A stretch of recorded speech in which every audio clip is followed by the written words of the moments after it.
আসসালামু আলাইকুম প্রিয় শিক্ষার্থীরা, কেমন আছো তোমরা? আশা করি আল্লাহর রহমতে সবাই ভালো আছো। আমিও আলহামদুলিল্লাহ ভালো আছি। আজ আমি নবম দশম শ্রেণীর আইসিটি নিয়ে তোমাদের মাঝে উপস্থিত হয়েছি। মোসাম্মদ হাফেজা খাতুন, সহকারী শিক্ষক, করিমপুর মাধ্যমিক বিদ্যালয়, বাগারপাড়া, যশোর।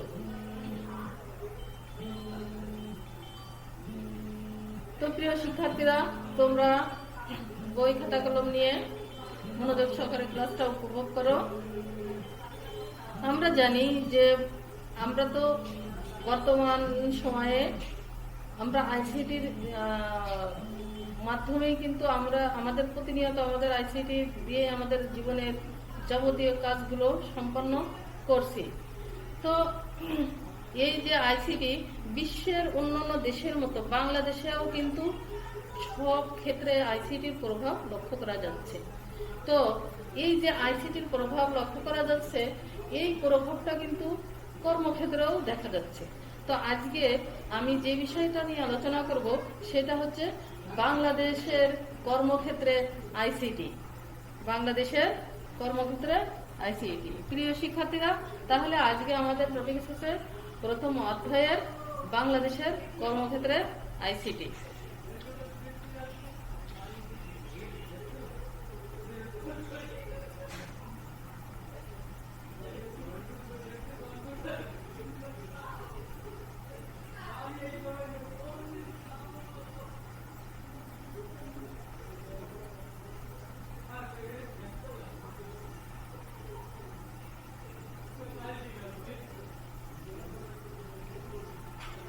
বাংলাদেশের কর্মক্ষেত্রে আইসিটি।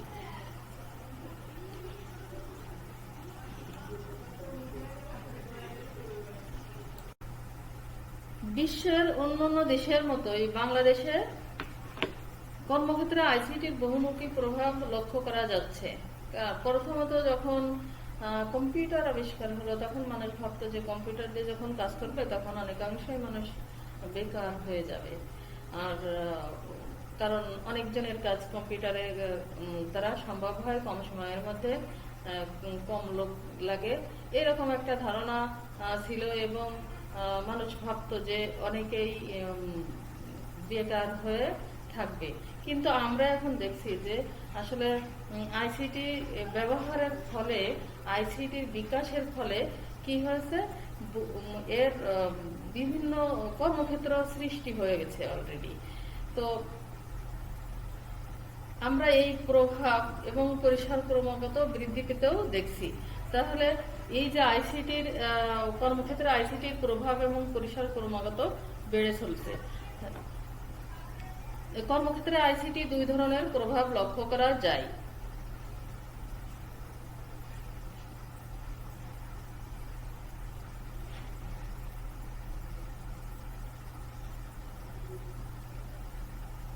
কর্মক্ষেত্রে আইসিটি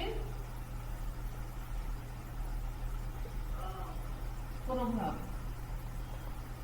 তবে কর্মক্ষেত্রে আইসিটির প্রভাব হচ্ছে, প্রসারও হচ্ছে, ক্রমাগত এই প্রভাবটা বেড়ে চলছে।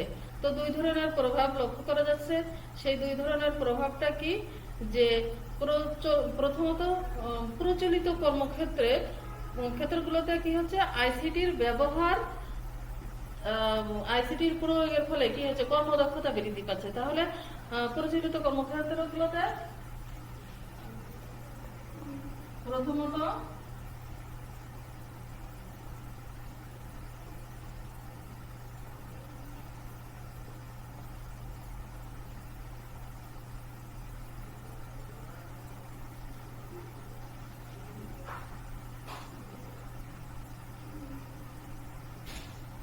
প্রচলিত কর্মক্ষেত্রগুলোতে কি হচ্ছে, আইসিটি প্রয়োগের ফলে কর্মদক্ষতা বৃদ্ধি পাচ্ছে।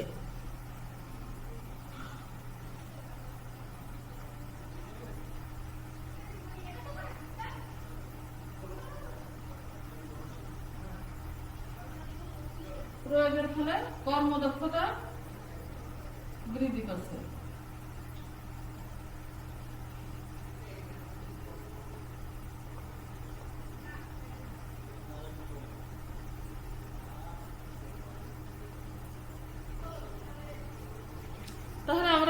যে দুই ধরনের প্রভাব লক্ষ্য করা আছে। এক ধরনের প্রভাব হচ্ছে যে প্রথমত প্রচলিত কর্মক্ষেত্রে আইসিটির প্রভাব লক্ষ্য করা যাচ্ছে। আর মানে আইসিটির প্রভাবের ফলে কি হচ্ছে, কর্মদক্ষতা, কর্মীদের কর্মদক্ষতা বৃদ্ধি পাচ্ছে। আর কি হচ্ছে, বাজার সম্প্রসারণ হচ্ছে এবং বাজার সম্প্রসারণ।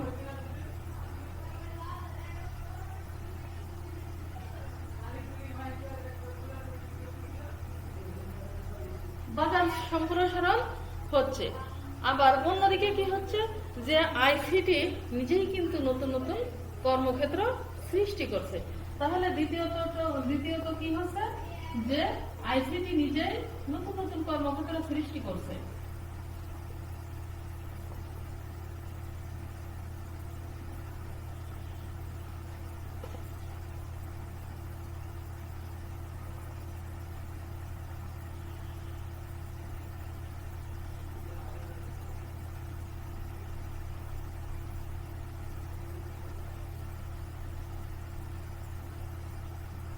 আইসিটি নিজেই নতুন নতুন কর্মক্ষেত্র সৃষ্টি করছে।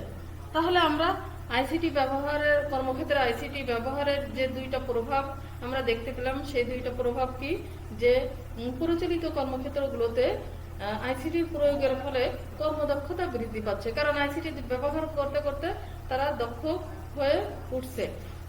আর কি হচ্ছে, যে বাজার সম্প্রসারণ হচ্ছে। আর কি হচ্ছে, যে আইসিটি নিজেই কিন্তু নতুন নতুন কর্মক্ষেত্র সৃষ্টি করছে। তো প্রচলিত কর্মক্ষেত্র এবং পুরাতন ব্যবসা বাণিজ্যে আইসিটির ব্যবহারের ফলে কি হচ্ছে, তাহলে এর ফলে কি হচ্ছে, যে প্রচলিত কর্মক্ষেত্রে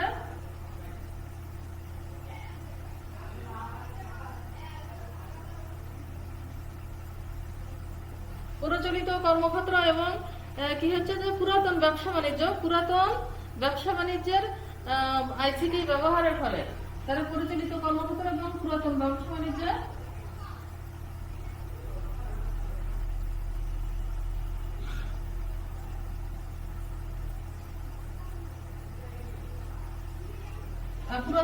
বাণিজ্যের কি হচ্ছে, যে আইসিটি ব্যবহারের ফলে কি হচ্ছে, কর্মীর কর্মদক্ষতা বৃদ্ধি পাচ্ছে। আইসিটি ব্যবহারের ফলে কি হচ্ছে,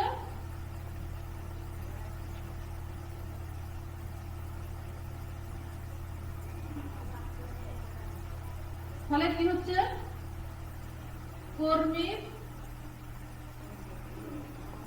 কর্মদক্ষতা বৃদ্ধি পাচ্ছে।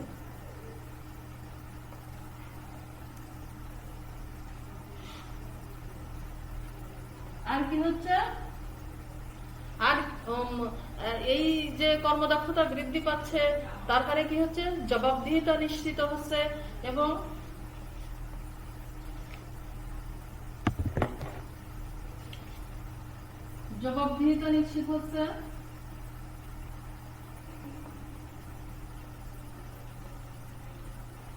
তারপরে কি হচ্ছে,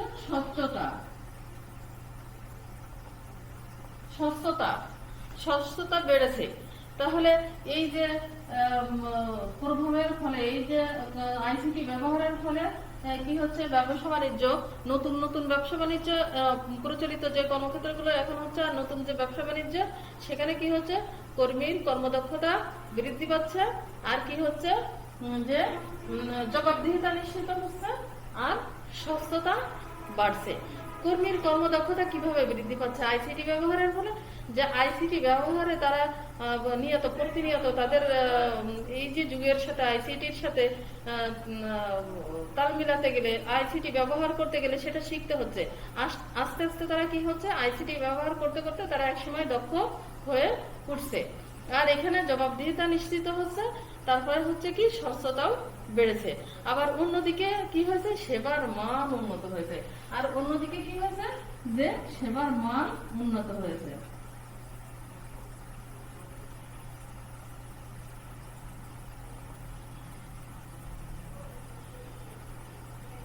অন্যদিকে সেবার মান উন্নত হয়েছে। বর্তমানে দেশের অধিকাংশই চাকরির ক্ষেত্রে আইসিটি ব্যবহারের সাধারণ দক্ষতাকে একটা প্রাথমিক যোগ্যতা হিসেবে ধরা হচ্ছে। তাহলে বর্তমান সময়ে চাকরির জন্য কিন্তু প্রাথমিক যোগ্যতা তাকে আইসিটি ব্যবহারের দক্ষ হতে হবে, এটা হচ্ছে প্রাথমিক যোগ্যতা হিসেবে ধরা হচ্ছে। কারণ দেখবা যে তোমরা কখনো কোনো চাকরির নিয়োগ বিজ্ঞপ্তিতে সেখানে লেখা থাকে যে কম্পিউটার পরিচালনায় দক্ষ, এরকম তাদের শর্ত জুড়ে দেওয়া থাকে।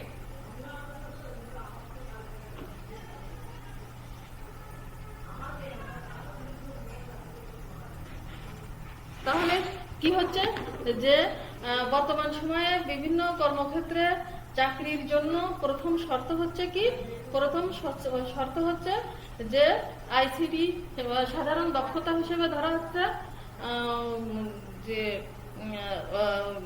আইসিটিতে দক্ষতা অর্জন করা। তো এটা হচ্ছে সাধারণ প্রাথমিক যোগ্যতা চাকরির ক্ষেত্রে।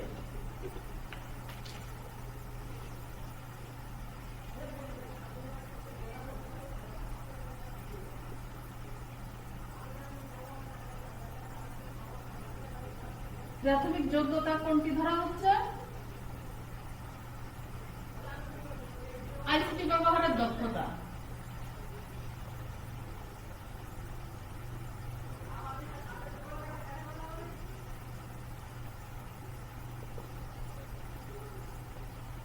তাহলে বর্তমান সময়ে কর্মক্ষেত্রগুলোতে প্রাথমিক যোগ্যতা হিসেবে কি ধরা হচ্ছে? আইসিটিতে দক্ষ হতে হবে তাকে। এইবার এই যে এইগুলো সমস্ত কর্মক্ষেত্রেই কিন্তু এই শর্তটা তারা জুড়ে যাচ্ছে যখন কর্মী নিয়োগ করছে। তো ব্যাংক, বিমা,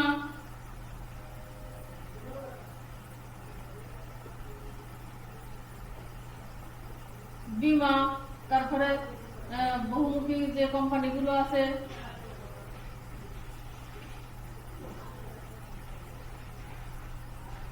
সরকারি দপ্তর,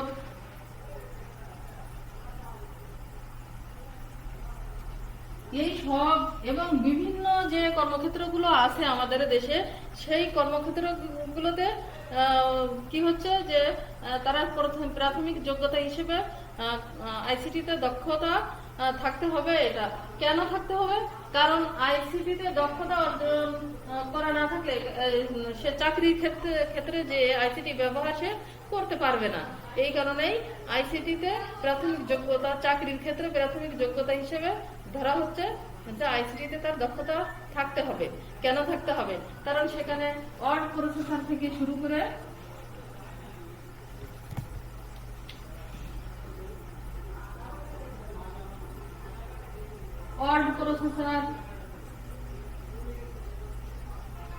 তারপরে উপস্থাপনের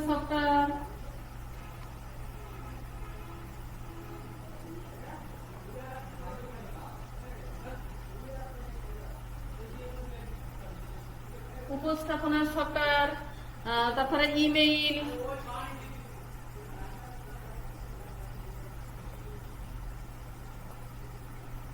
ইন্টারনেট ব্রাউজিং,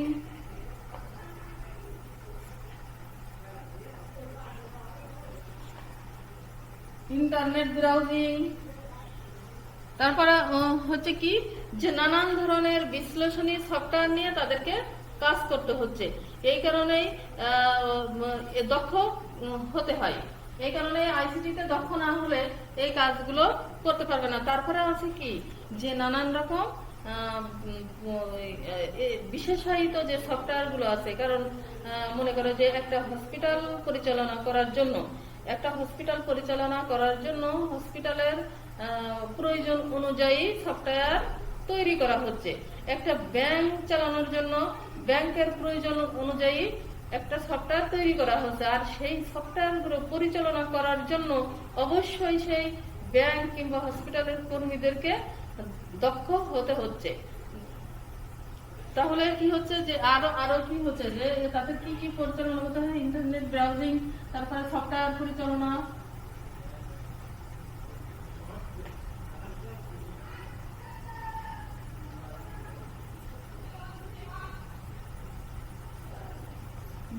বিশেষায়িত যে সফটওয়্যার গুলো আছে ইত্যাদিতে দক্ষ হতে হচ্ছে। তাহলে এই সকল কাজে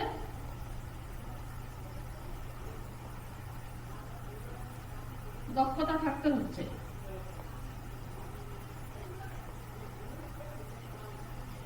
কারণ একটা অফিসে লেখালেখির কাজ থাকে, আর উপস্থাপনের জন্য উপস্থাপন করতে হয় একটা অফিসের কিংবা একটা প্রতিষ্ঠানের কিংবা একটা বিভিন্ন কোম্পানি তাদের কর্মকাণ্ডের চিত্র তুলে ধরার জন্য উপস্থাপন সফটওয়্যারের দরকার হয়। আবার যোগাযোগের জন্য ইমেইলের দরকার হয়, তথ্য আদান প্রদানের জন্য ইন্টারনেট ব্রাউজিং এর দরকার হয়। তারপরে অফিস পরিচালনার জন্য তাদের যদি বিশেষায়িত সফটওয়্যার থাকে সেই সফটওয়্যার পরিচালনা দরকার হয়। তো এগুলোর জন্য অবশ্যই দক্ষ হতে হচ্ছে। পাশাপাশি আর কি হচ্ছে যে মনে করো যে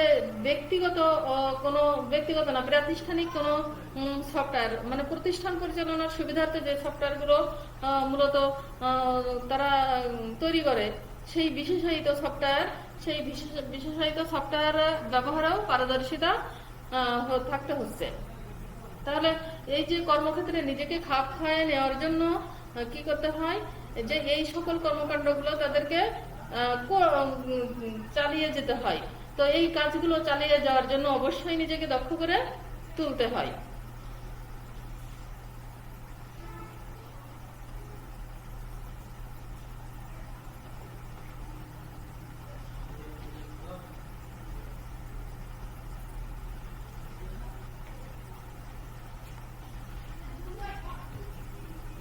অন্যদিকে আবার কি হচ্ছে যে আইসিটি তো নিজেই একটি বড় আকারের কর্মক্ষেত্র বা কর্মবাজার সৃষ্টি করছে। তাহলে আইসিটি কিন্তু নিজের একটা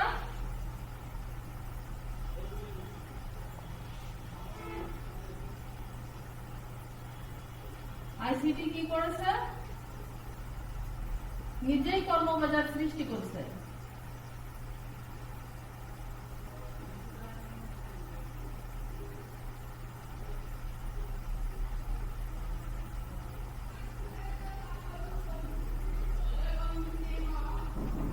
নিজেই কর্মবাজার সৃষ্টি করছে।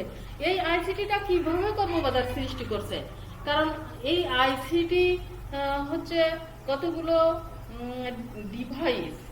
তো এই ডিভাইসগুলো উৎপাদন, তৈরি করা, বিপণন, বাজারজাতকরণ, তারপরে সেইগুলো মেরামত, এই যে বিভিন্ন ক্ষেত্র। এছাড়াও আরো কি আছে, এই যে আইসিটি ডিভাইসগুলো পরিচালনার জন্য যে সফটওয়্যারগুলো দরকার হয়, সেই সফটওয়্যারগুলো নির্মাণ করা, সেই সফটওয়্যার তৈরির ওয়েবসাইট নির্মাণ করা, রক্ষণাবেক্ষণ করা, এই সকল কাজের জন্য অবশ্যই কর্মীর দরকার হয়। আর কর্মীর দরকার হওয়া মানে কি, সেখানে কর্মক্ষেত্র তৈরি হয়ে যাচ্ছে। তারা কিসের জন্য কর্মক্ষেত্র তৈরি হচ্ছে? যে এই যে আইসিটি যে যন্ত্রপাতিগুলো আছে, এইগুলোকে কি বলা হয়? মূলত হার্ডওয়্যার বলা হয়, তাই না? তো হার্ডওয়্যার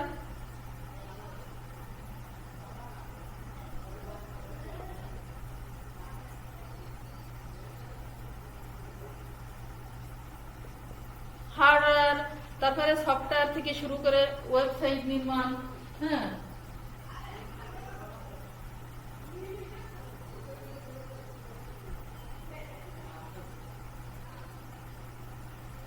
ওয়েবসাইট নির্মাণ।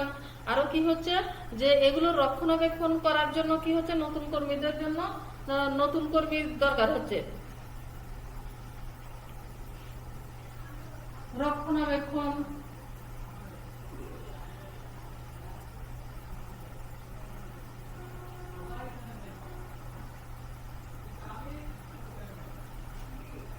এগুলোর জন্য কি হচ্ছে,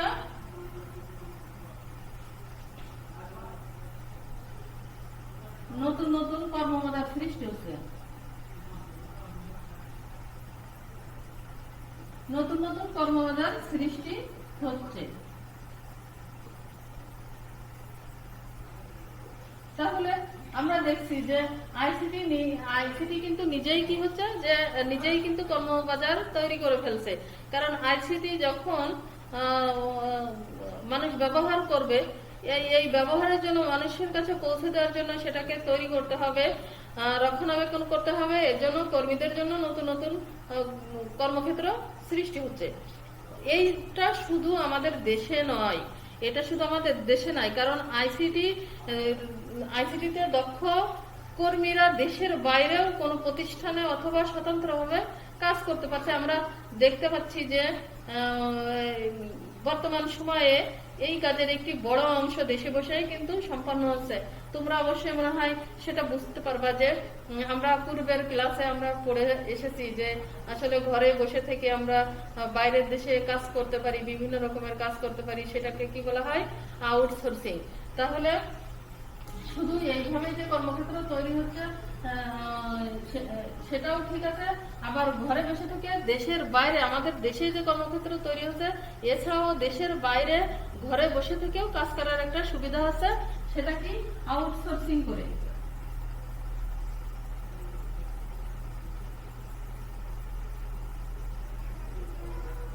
আউটসোর্সিং করে। এবার তোমরা সবাই জানো যে আউটসোর্সিংটা কি? যে আউটসোর্সিং হচ্ছে ঘরে বসে থেকে বিভিন্ন রকমের কাজকর্ম করা, বিভিন্ন বাইরের দেশের প্রতিষ্ঠানগুলোর যেমন সফটওয়্যার রক্ষণাবেক্ষণ কিংবা ওয়েবসাইট নির্মাণ, বিভিন্ন রকমের কাজের তারা কর্মক্ষেত্র তৈরি করে বিভিন্ন উন্নয়নশীল দেশের যুবকদের দিয়ে, যারা আইসিটিতে দক্ষ তাদের দিয়ে কিন্তু এই কাজগুলো করা হয়। আর যারা দেশে বসে এই যে বাইরের দেশের কাজগুলো করে দেয়, এইটাকে বলা হয় কিন্তু আউটসোর্সিং, ঘরে বসে ইনকাম করার একটা সোর্স।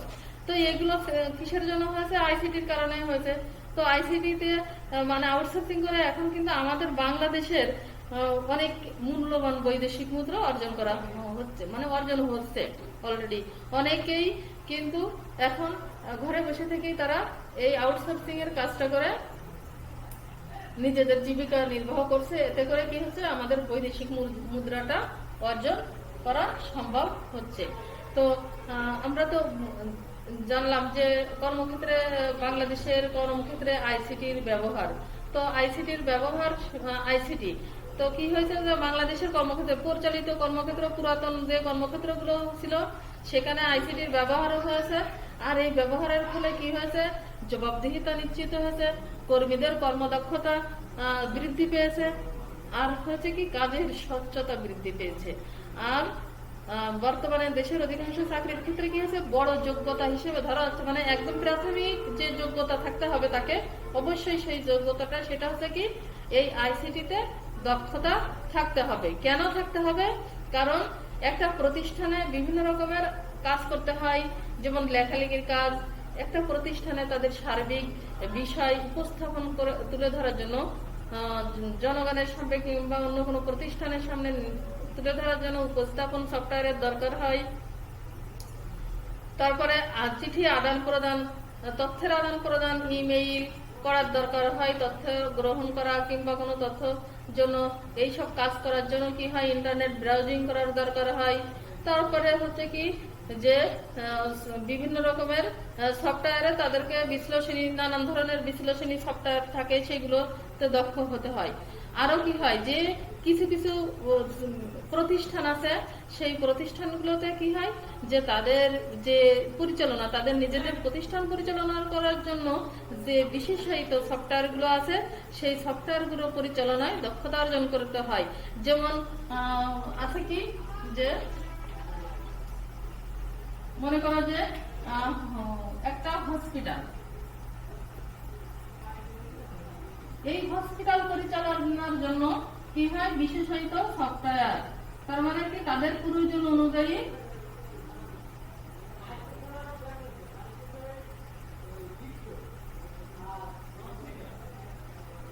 তার মানে এই হসপিটাল পরিচালনার সুবিধাতে যে সফটওয়্যারটা, সেটা হচ্ছে বিশেষায়িত সফটওয়্যার।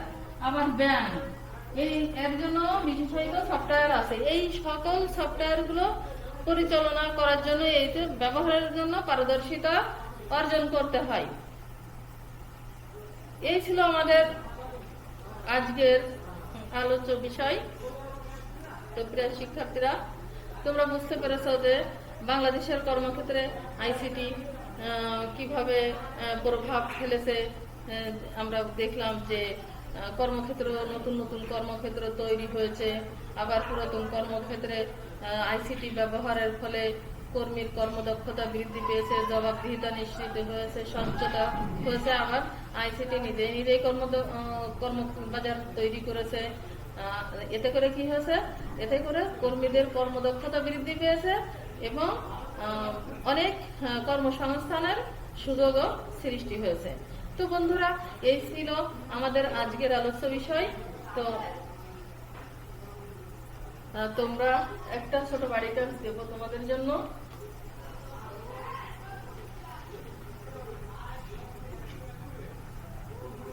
এই পাঠ থেকে তোমরা 10টি বহু নির্বাচনী প্রশ্ন তৈরি করবা।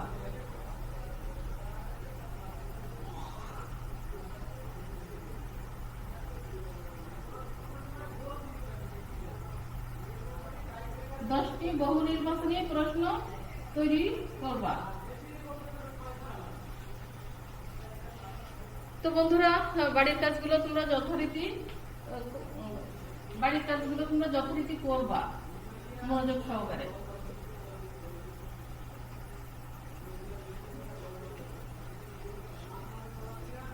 তো আগামী দিনে আরো অন্য কোনো টপিকস নিয়ে তোমাদের সাথে হাজির হব। আর সে পর্যন্ত তোমরা ভালো থাকো, সুস্থ থাকো, এই কামনা করে আজকের মতন বিদায় নিচ্ছি। আল্লাহ হাফেজ।